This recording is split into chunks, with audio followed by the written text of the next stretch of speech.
Good morning students. आज हम poem vocation के क्वेश्चन आंसर्स करेंगे।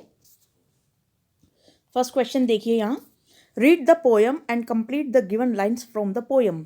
ये जो लाइंस दे रखी है इनको कंप्लीट करना है पोएम को देखकर। तो अब जैसा कि आप जानते हैं कि हमने पिछली बार ये जो पोएम है ये रीड की थी, तो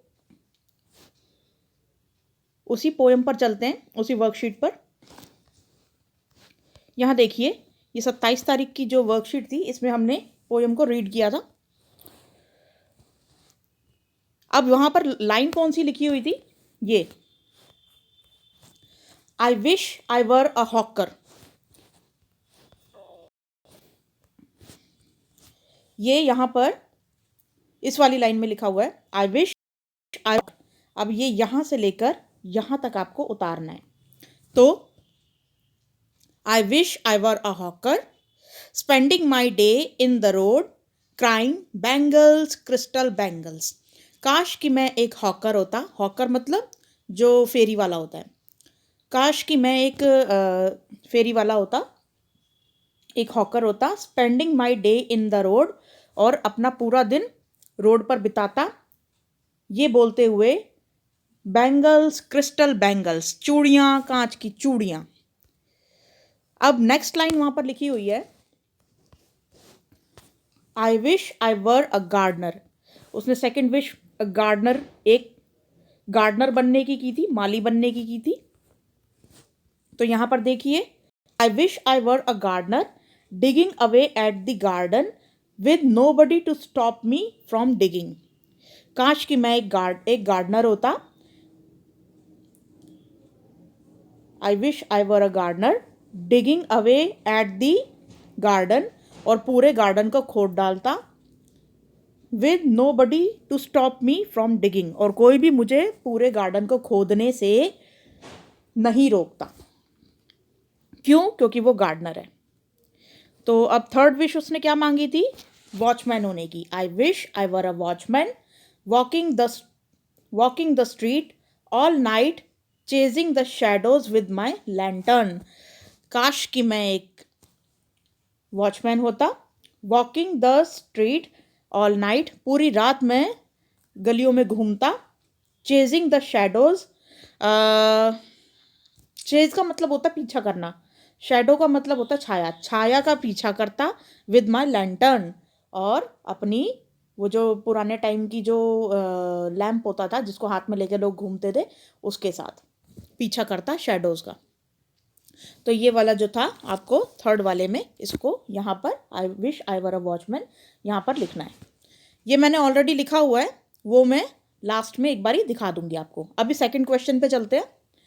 late us try to complete the following sentences on our own. अब ये जो सेंटेंसेस है इनको हमें खुद पूरा करना है, क्योंकि ये जो है ये पोयम में नहीं दे रखे। If I were a soldier, अगर मैं एक सोल्जर होता तो क्या करता? तो यहाँ पर आंसर आप ये लिख सकते हैं कि अगर मैं सोल्जर होता तो मैं अपनी मातृभूमि की सेवा करता, या I will serve my country, मैं अपनी देश की सेवा करता, इस तरीके से। बी का लिख सकते हो आप, if I were a chef, अगर मैं एक शेफ होता तो क्या करता? तो यहाँ पर you can write I would, if I were a chef I would try to make some delicious dishes, और कुछ भी, मतलब कि आप कुछ अच्छा बनाते, कुछ टेस्टी सा बनाते। यहाँ पर सी वाले में लिख सकते हो if I were an artist, अगर मैं एक आर्टिस्ट होता। आर्टिस्ट मतलब आप ये समझ सकते हो कि यहाँ पे पेंटिंग कर रहे हैं, तो यहाँ पे पेंटर को नहीं लिखेंगे, यहाँ पे आजकल पेंटर को आर्टिस्ट अच्छी भाषा में बोला जाता है। तो आप अगर एक आर्टिस्ट होते तो आप क्या करते? If I were an artist I would make beautiful paintings. इस तरीके से आप इसको कंप्लीट कर सकते हैं। तो अब आई थिंक मुझे इसके आपको अब आंसर्स दिखा देने चाहिए। So here are the answers.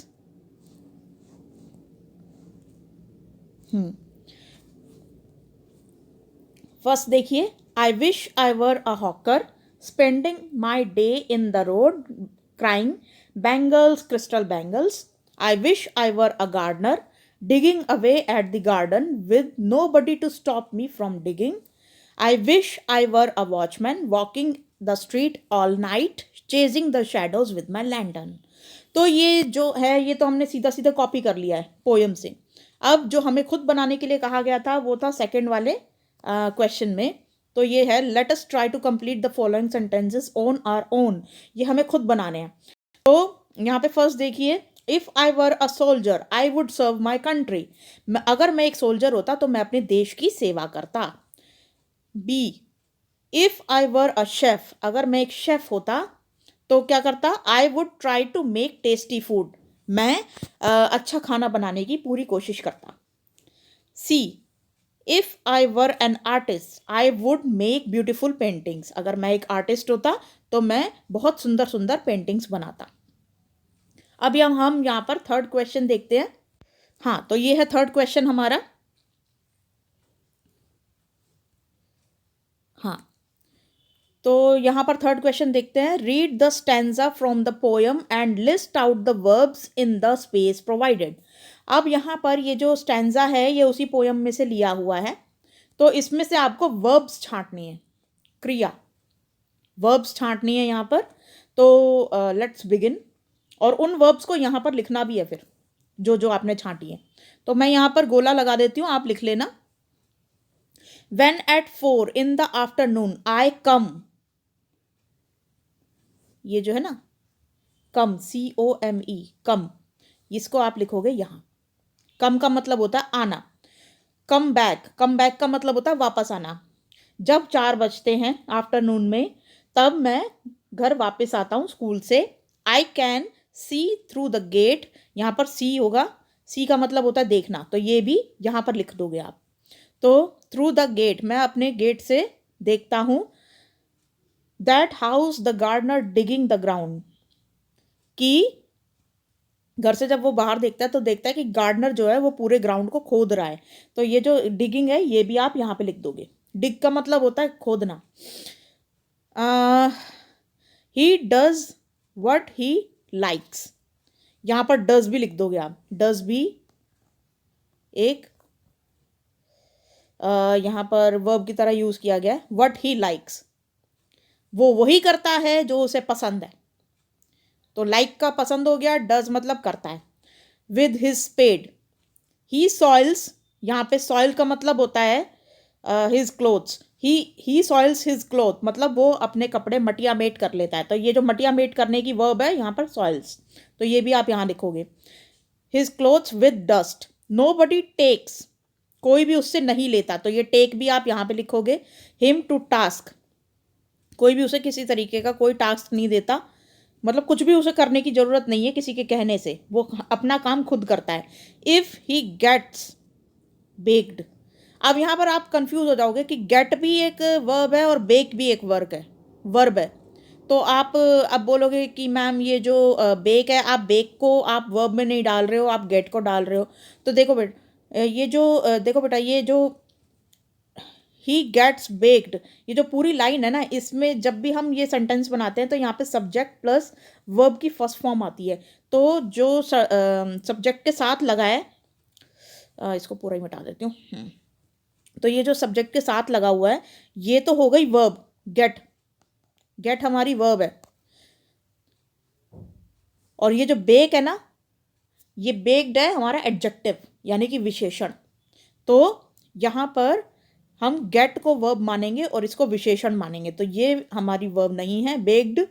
हालांकि अगर इसमें अगर इसमें डी नहीं लगता ना लास्ट में तो ये वर्ब हो जाती, लेकिन यहाँ पर ये एज अ विशेषण लिया हुआ है तो इसलिए हम यहाँ पे गेट्स लिखेंगे.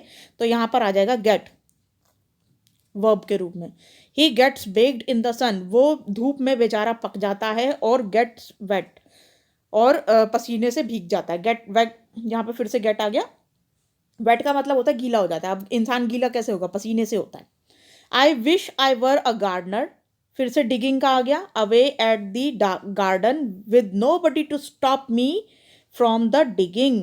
तो यहाँ पर कौन कौन सी हैं, एक तो फिर से गेट हो गया और सेकंड थर्ड लाइन में देखिए आई विश, विश भी एक तरीके की जो आई विश का मतलब होता है कुछ विश करना, विश का मतलब होता है कोई इच्छा करना। तो आई विश, ये इच्छा भी आप, विश को भी आप यहाँ लिख दोगे। आई wish I were a gardener, काश कि मैं एक गार्डनर होता। डिगिंग अवे द गार्डन, पूरे गार्डन को खोद डालता। With nobody to stop me, कोई मुझे नहीं रोकता। फ्रॉम डिगिंग, खोदने से। तो हमने यहाँ पर अंडरलाइन कर लिया सारी वर्ब्स को। तो अब इस तरीके से मैंने लिखी भी हुई हैं ये वर्ब्स, आपको दिखा देते। तो इस तरीके से ये वर्ब्स लिखी हुई हैं मैंने।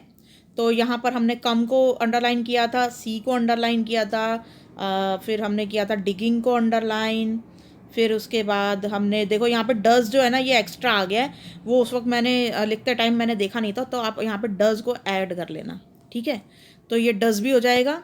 फिर लाइक्स और सॉइल्स हो जाएगा, और ये टेक्स हो जाएगा, और गेट्स हो जाएगा, गेट्स हो जाएगा, विश हो जाएगा।